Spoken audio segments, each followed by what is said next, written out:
Hello friends, ఈరోజు చెప్పుకునే కథ వైజయంతి నిర్ణయం.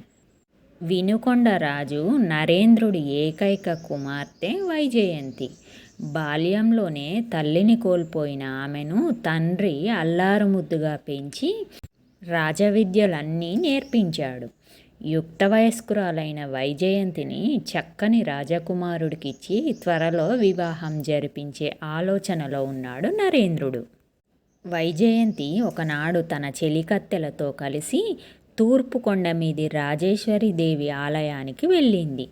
చెలికత్తెలు బయట వేచి ఉండగా ఆమె మాత్రం లోపలి ఆలయంలో దేవీ దర్శనం ముగించుకొని గుడి వెనక వైపుకు యథాలాపంగా వచ్చింది. అక్కడ ఒక యువకుడు బండరాయి మీద నర్తకి శిల్పం చెక్కుతున్నాడు. యువరాణి ఆ శిల్పాన్ని, దాన్ని తదేకంగా చెక్కుతున్న శిల్పిని చూసి సంతోషించి, అద్భుతం, శిల్పం చాలా అందంగా ఉంది అంటూ శిల్పిని సమీపించింది. ఆ మాటకు యువకుడు తలెత్తి చూశాడు. ఎవరా అన్నట్టు. నేను యువరాణి వైజయంతిని అంది యువరాణి. నమస్కారం యువరాణి, నా పేరు విశాలుడు అన్నాడు యువశిల్పి వినయంగా. నీ శిల్ప నైపుణ్యం అత్యద్భుతం. నీతో నా శిల్పం చెక్కించుకోవాలనుకుంటున్నాను అంది వైజయంతి. ఆ అవకాశాన్ని గొప్ప వరంగా భావిస్తున్నాను. పాలరాతితో మీ సుందర శిల్పం చెక్కుతాను. నెల రోజులు పట్టవచ్చు. అందుకు వారానికి ఒకసారి 1 గంట సేపు మీరు నా ఎదుట నిలబడవలసి ఉంటుంది అన్నాడు విశాలుడు. మరి ఆలస్యం దేనికి? త్వరలోనే ప్రారంభించు. అయితే శిల్పం పూర్తయ్యేంత వరకు ఈ విషయం రహస్యంగా ఉండాలి అంది వైజయంతి ఉత్సాహంగా. విశాలుడు కొండకు దిగువన కొబ్బరి చెట్ల మధ్య ఉన్న ఒక పెంకుటిల్లును చూపిస్తూ, అదే మా ఇల్లు. మా అవ్వ నాతో పాటే ఉంటుంది. శిల్పం విషయం రహస్యంగా ఉండాలంటున్నారు. మరి మీరు మా ఇంటికి రాగలరా అని అడిగాడు. ప్రతి శుక్రవారం రాజేశ్వరీదేవి ఆలయానికి వస్తాను. దర్శనం ముగించుకొని కొండ దిగి మీ ఇంటికి వస్తాను అని చెప్పి వెళ్ళింది వైజయంతి. మరుసటి శుక్రవారం వైజయంతి దేవిని దర్శించుకొని కొండ దిగి విశాలుడి ఇంటిని సమీపించింది. చెట్ల మధ్య ఒక తిన్నె మీద పాలరాతిని అమరుస్తున్న విశాలుడు, రండి రండి, మీకోసమే ఎదురు చూస్తున్నాను అని యువరాణిని గౌరవంతో ఆహ్వానించాడు. ఆ తరువాత వైజయంతి విశాలుడు చెప్పినట్టుగా పక్కనే ఉన్న ఒక చెట్టును ఆనుకొని మాధవీలతను సవరిస్తూ నిలబడింది. ఏకాగ్రతతో విశాలుడు పాలరాతిపై ఆమె రేఖాచిత్రాన్ని చిత్రించాడు. విశాలుడు, ఇక చాలు, ఇక ఇలా వచ్చి కూర్చోండి కొంచెం సేపు అంటుండగా ఇంటి లోపల నుంచి అవ్వ అరిటాకులో వేడివేడి అరిసెలు తీసుకువచ్చి ఇచ్చింది. వైజయంతి అరిసెలను ఏనాడు తినలేదు. వాటి రుచి బాగా నచ్చి వాటి పేరు అడిగి తెలుసుకొని, ఇక మీదట నిన్ను అరిసెలవ్వ అని పిలుస్తాను, సరేనా అంది వైజయంతి నవ్వుతూ. మాలాంటి పేదల ఇంటికి రావడమే కాకుండా వరస కూడా కలిపావు. నువ్వు 100 ఏళ్ళు చల్లగా ఉండాలి తల్లి అంటూ చేతులు జోడించింది అవ్వ. విశాలుడు ప్రత్యేక శ్రద్ధ కనపరచడం వల్ల 3 వారాల్లోనే శిల్పం దాదాపు పూర్తయింది. ఒకరోజు సాయంకాలం దానిని చూడడానికి వచ్చిన వైజయంతితో, ఇక తుది మెరుగులు మాత్రమే దిద్దవలసి ఉంది. మరో 4 రోజుల్లో మీరు శిల్పాన్ని తీసుకువెళ్ళవచ్చు అన్నాడు విశాలుడు. వైజయంతి తన శిల్పాన్ని తనివితీరా చూసుకొని సంతోషంగా వెనుదిరిగింది. మరునాటి ఉదయం ఉద్యానవనంలో తిరుగుతున్న వైజయంతి నిండుగా పూచిన గులాబీని అందుకోబోతూ, మీ సౌందర్యం అపూర్వం యువరాణి అన్న మాటలు వినిపించి తలెత్తి చూసింది. ఆమెకు కొద్ది దూరంలో ఒక క్షత్రియ యువకుడు కనిపించాడు. దేశాటనలో ఉన్న కొండవీటి యువరాజు జయంతుడు ఆ రోజు తమ అతిథిగా వస్తున్నాడని నిన్న రాత్రి తండ్రి చెప్పడం గుర్తుకు వచ్చింది.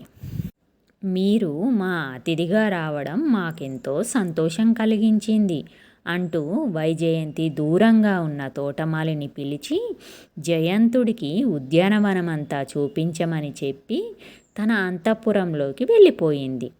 ఆ రాత్రి నరేంద్రుడు వైజయంతితో, అమ్మా, నువ్వు జయంతుడికి ఎంతగానో నచ్చావట. నిన్ను చూసిన క్షణమే నిన్నే వివాహమాడాలని నిశ్చయించి నిన్ను చూడడానికి త్వరలో తన తల్లిదండ్రులను పంపుతానన్నాడు. నీ అభిప్రాయం ఏమిటి తల్లి అన్నాడు. జీవితంలో వివాహం చాలా ముఖ్యమైనది కదా. నన్ను కాస్త ఆలోచించుకోనివ్వండి నాన్న అంది వైజయంతి. మరునాడు తెల్లవారకముందే ఒక చెలికత్త వచ్చి, కోటగుమ్మం దగ్గర ఒక ముసల్ది మీ దర్శనార్థం వేచి ఉంది, అరిసెలవ్వాట అంది వైజయంతితో. లోపలికి తీసుకురా అని ఆజ్ఞాపించిన వైజయంతి ఆమె రాగానే తన అంతరంగిక మందిరంలోకి తీసుకుపోయి, ఆ కన్నీళ్ళేమిటి అవ్వా, అసలు ఏం జరిగింది అని అడిగింది ఆందోళనతో. అవ్వ ఆ క్రితం సాయంత్రం తమ ఇంట్లో జరిగిన విషయం పూసగుచ్చినట్లు వివరించింది. కొండవీటి యువరాజు జయంతుడు తన పరివారంతో తిరిగి వెళ్తూ మంచినీళ్ళ కోసం విశాలుడి ఇంటి ముందు ఆగాడు. విశాలుడు అవ్వ అందరికీ తాగడానికి మజ్జిగ ఇచ్చింది. బయలుదేరే ముందు జయంతుడు ఇదేమిటి అంటూ వైజయంతి పాలరాతి శిల్పం మీది వస్త్రాన్ని తన కత్తితో పక్కకు తొలగించాడు.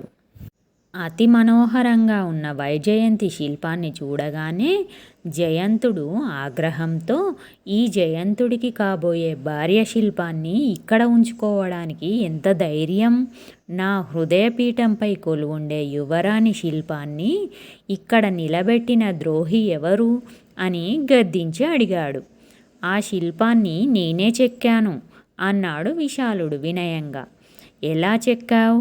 యువరాణిని ఎప్పుడు, ఎక్కడ, ఎందుకు చూశావు అని నిలదీశాడు జయంతుడు. విశాలుడు బదులు పలకకుండా మౌనం వహించాడు. జయంతుడు తల తిప్పి తన అంగరక్షకుడికేసి చూశాడు. మరుక్షణమే వాడు విశాలుణ్ణి ఎడాపెడా కొరడాతో కొట్టసాగాడు. కానీ అతడు మాత్రం నోరు విప్పలేదు. జయంతుడు పట్టరాని ఆగ్రహంతో శిల్పాన్ని కింద పడేసి ముక్కలుగా విరగ్గొట్టి, ఈ దుర్మార్గుణ్ణి అన్నపానీయాలు లేకుండా వీడి ఇంట్లోనే బంధించండి అని ఆజ్ఞాపించి 2 భటులను కాపలా ఏర్పాటు చేశాడు.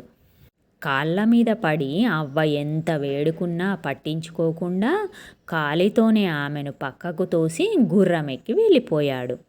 నిన్న సాయంకాలం నుంచి వాడు పచ్చి నీళ్లు కూడా ముట్టుకోలేదు.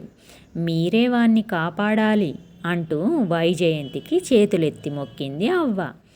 ఆమె మాటలను విన్న వైజయంతి, నువ్వేమీ భయపడకు, విశాలుడికి ఎలాంటి ఆపద రాదు అంటుండగా రాజు వైజయంతిని చూడడానికి అక్కడికి వచ్చాడు.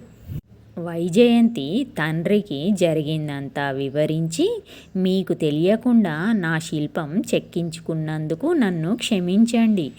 జన్మదిన కానుకగా మీకు ఇచ్చి సంభ్రమాశ్చర్యం కలిగించాలని ఆ విషయం గోప్యంగా ఉంచాను. నా శిలా విగ్రహం వేరొక చోట ఉండడం చూసి అది అక్కడ ఎందుకు ఉందన్న పూర్వాపరాలు తెలుసుకోకుండా ఆగ్రహం చెంది తన రాజ్యానికి చెందని ఒక నిరపరాధిని కఠినంగా శిక్షించాడు జయంతుడు. అతని ప్రవర్తన నా పట్ల ప్రేమ కన్నా నేను అతనికే దక్కాలన్న మితిమీరిన స్వార్థం, అహంకారాలను తెలియజేస్తుంది.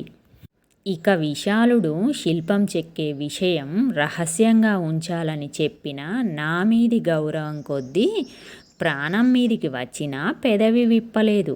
మాట తప్పని గుణం, ఓర్పు, నేర్పు, శ్రద్ధ, శాంతం ఏ పాలకుడికైనా ఉండవలసిన ముఖ్య లక్షణాలు.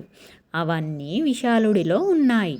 నేను జయంతుణ్ణి వివాహమాడితే మన రాజ్యం కొండవీటిలో కలిసిపోయి తన అస్తిత్వాన్ని కోల్పోతుంది. విశాలుణ్ణి చేసుకుంటే వినుకొండ రాజ్యం సుస్థిరంగా ఉంటుంది. అందువల్ల మీరు అనుమతిస్తే విశాలుణ్ణి వివాహమాడదలిచాను అంది వైజయంతి. అంతా విన్న నరేంద్రుడు తల పంకిస్తూ, తీరా ఆలోచించాకే నువ్వు ఏ నిర్ణయమైనా తీసుకుంటావని నాకు తెలుసు. అయినా ఆలోచించడానికి నాకు కొంత సమయం కావాలి అన్నాడు. అక్కడే నిలబడి ఉన్న అవ్వ ఇన్నాళ్ళు నా కడుపులో దాచుకున్న ఒక రహస్యం చెప్పవలసిన సమయం వచ్చిందనుకుంటాను. విశాలుడు నా సొంత మనవడు కాదు. గుర్రంకొండ రాజును దాయాదులు కుట్రతో హతమారిస్తే రాణిగారు 6 నెలల పసిబిడ్డను నాకప్పగించి కన్ను మూసింది. శత్రువుల నుంచి అతడికి ఎలాంటి ఆపద రాకూడదని రాణిగారికిచ్చిన మాట కారణంగా ఆ రాజ్యం వదిలి వచ్చినా ఇన్నాళ్ళు ఆ రహస్యాన్ని విశాలుడికి కూడా చెప్పలేదు. ఇకపై అతడి రక్షణ భారం మీదే అంది అవ్వ. ఏమిటి? విశాలుడు గురుకులంలో నా సహాధ్యాయి అయిన గుర్రంకొండరాజు భూపాలుడి కుమారుడా అంటూ సంభ్రమాచర్యాలకు లోనైన రాజు కుమార్తె కేసి తిరిగి, వైజయంతి ఎంత మంచివాడైనప్పటికీ ఒక సామాన్య శిల్పికిచ్చి వివాహం చేయడమా అన్న సందిగ్ధంలో పడి వెనుకాడాను.